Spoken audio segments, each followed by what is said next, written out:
Hello, my name is Nicholas Junker, and this is Module 5, Understanding My Community. My school is Clifton Clyde High School, and my community is Clyde, Kansas. There's a variety of known customs and traditions. As in many small towns, they have things that they engage in, things that they hold true to themselves, and things that they value. My community is in north central Kansas. It is in Cloud County. It has been a combined school district since 1981. The two towns that combined were Clyde and Clifton. They follow the same, usually, values of the area that we live in, being central Kansas. Traditional conservative values, Republican values, family, religion, hard work. You go put in a strong day's work on the farm, and you make sure that you come home at the end of the day and be with your family. Our community is based on agriculture. We have the programs in the high school that feed into that, strong FA programs, agronomy, horticulture, and those types of things that really translate into those 21st century community skills that we find that are very important. Most businesses in our community are family owned.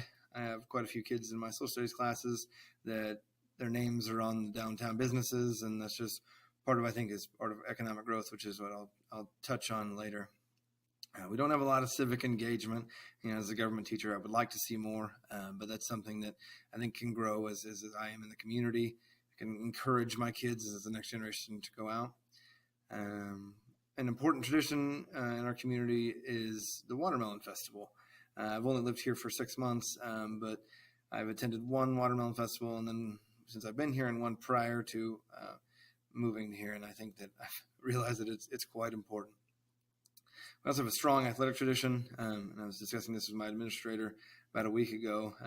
Our athletic tradition brings together our community, much like it does other small rural communities. I think that's why it's important.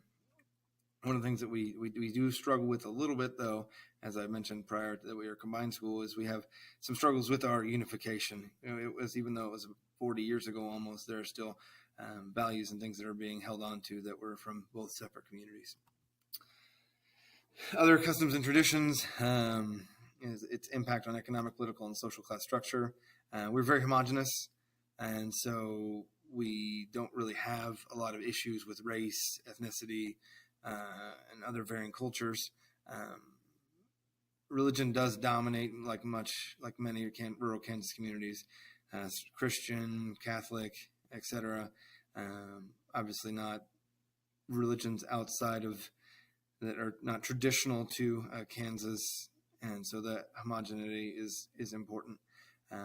Change is not something that people are real excited about, and so that's something that it's difficult to deal with. As people always tell me, don't rock the boat, Nick, don't rock the boat. It's something I think that if something is an issue, you should definitely try to tackle it. And a couple of the instances where the school unification was an issue, and there really isn't any culture. There was also a time where they attempted a television show was going to come in, people were going to be involved in our community, and let's just say that did not go well. So we ended up not engaging in that activity. Population characteristics of Clyde. There's a variety here that I've listed, but I will definitely highlight some things. It's obviously a small town. It's about 700 to 750, and it ranges from that from year to year, with families moving in and out, because it's a very agrarian economy. So there may be people that come in and move in and out of the feedlot and things like that.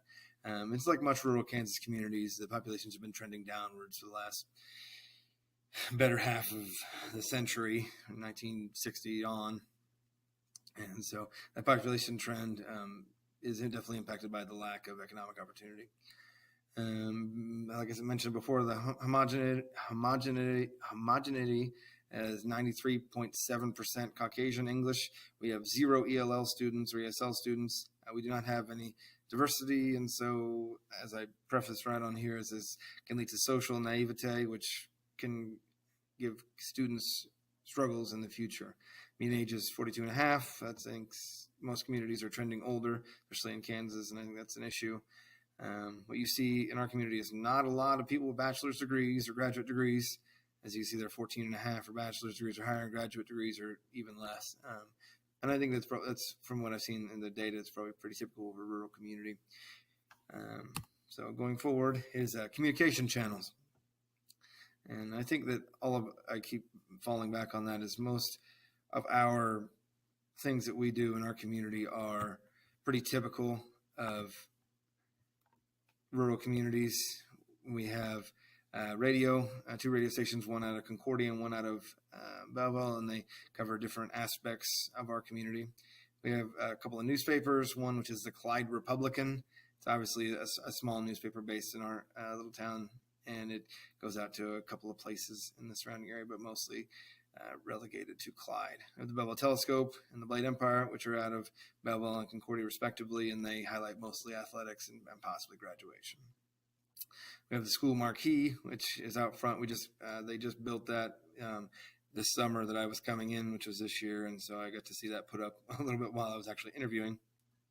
So it's kind of unique. And the one I think that is the most effective and is important to our community is the social media aspect. Small towns travel by word of mouth, and word of mouth sometimes is now via social media. And I think that's something that we do as a community and do pretty well.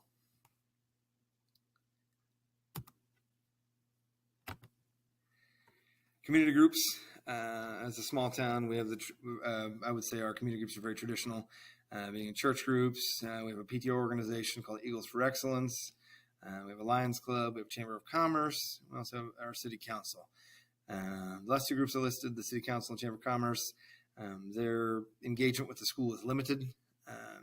They're not a detriment to our school, but they definitely do not have a massive impact.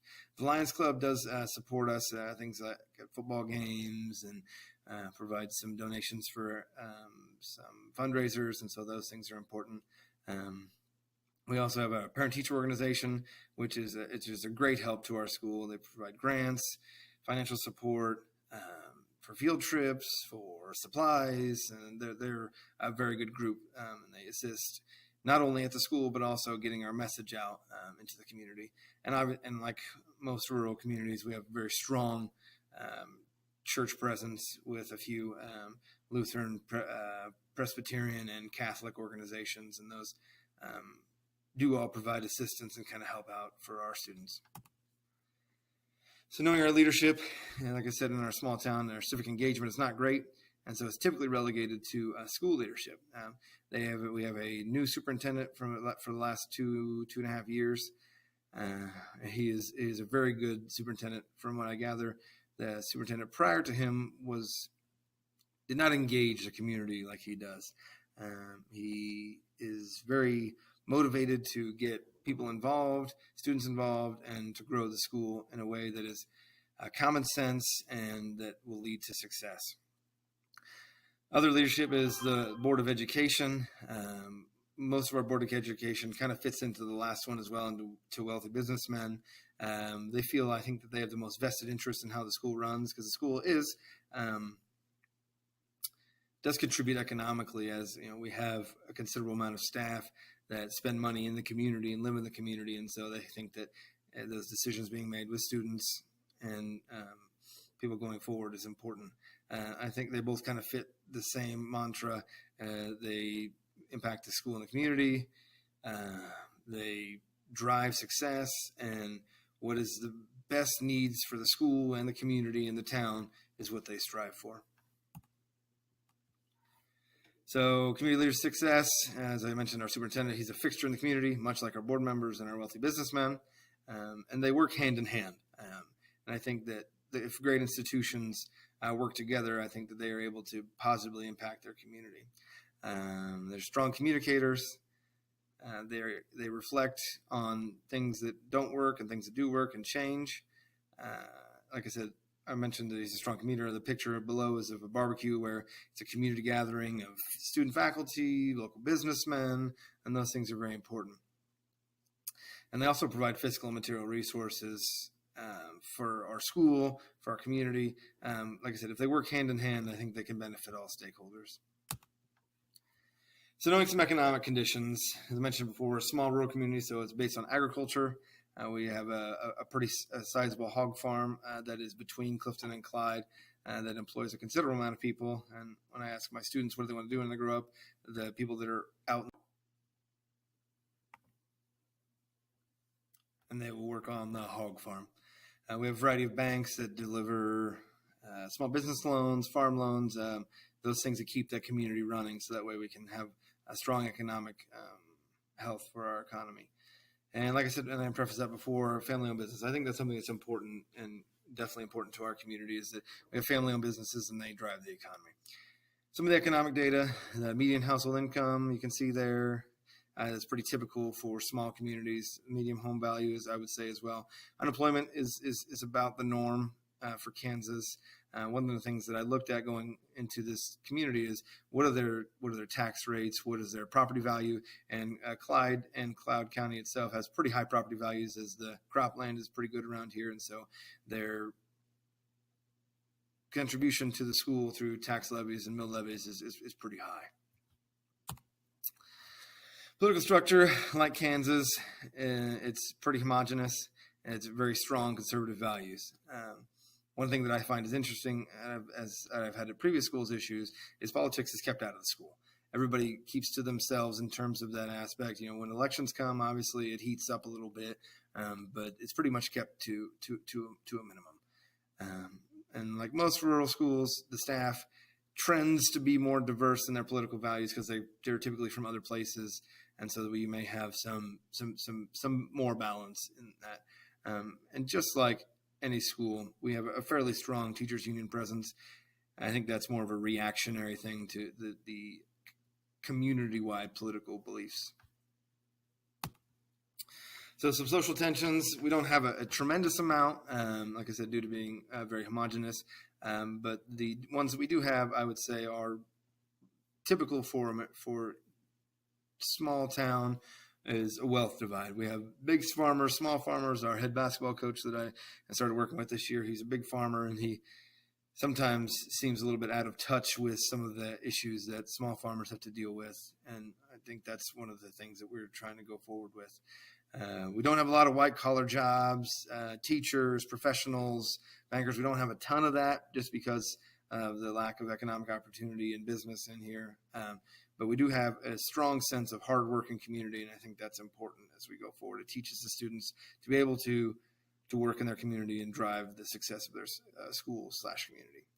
And like I said, one of the last things, and I think, and I have a brief story to tell, is that unification. Our school came together in 1982, Clifton and Clyde, and when I got here, they told me that they had to paint the bleachers separate colors or neutral colors on the opposite side, so that way, because people were sitting on the side only that was their original colors. And I think that that kind of exemplifies and shows how the social tensions are minute, but they're still there.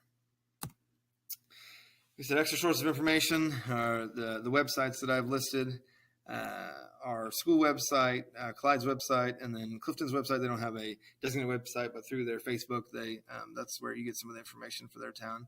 Also, the Clyde Chamber of Commerce, social media, we're pretty good about getting things out, and also U.S. Census data, which will elaborate on some of the things that you need for your community and what is in your community.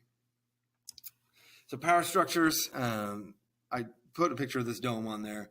It brought me back to thinking about The Simpsons and some of the old book and movie about the city and the dome. Is because our school is pretty separate from our community. We attempt to branch out and do those things, but I think that our school is the best way I think to characterize it is the community wants us to do our job, to make sure things run smoothly and don't cause problems. And as long as their kids are graduating and doing well in activities and making sure they graduate and go off to college, they're pretty content, and they leave us to our own devices. And so the only people that usually actually get involved and engage are those parents that have students, and then, as I prefaced before, wealthy individuals who have a stake in the community economically and just physically because they drive the success going forward. As I prefaced before, we're pretty homogenous, so multiple cultures is not even something that we have, and so I think that's definitely a weakness for our community, and that's something that I always try to emphasize as a social studies teacher is the need for cultural education, allowing students to understand that we live in a small filter bubble and we need to grow ourselves.